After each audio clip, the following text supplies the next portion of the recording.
I am the Tofu Golem. Please enjoy the video. You start by confirming prerequisites. You're on a supported Windows build, signed in as an administrator, and online with correct date and time. Run WS Reset. EXE now. This clears the store cache and often restores functionality. Once done, open Settings and check for pending store updates. If you hit UAC prompts, accept them.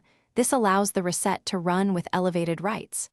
These actions remove transient errors quickly, so do them before deeper steps. Next, re-register the Microsoft Store package using PowerShell, run as administrator. This reinstalls the store framework and fixes missing app database records. At the same time, verify that Bits and Windows Update services are running. Store depends on them to download and update content. Make sure firewall or proxy rules are not blocking store endpoints, and temporarily disable third-party VPNs if present. These steps address configuration and service-level causes that a cache reset cannot fix. To finish, test whether the issue is profile-specific by creating a new local admin user and signing into the store there.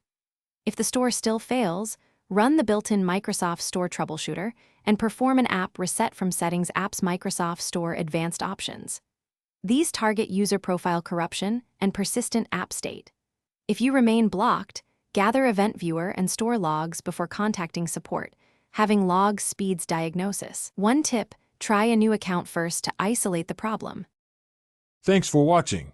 Consider subscribing if we helped you today.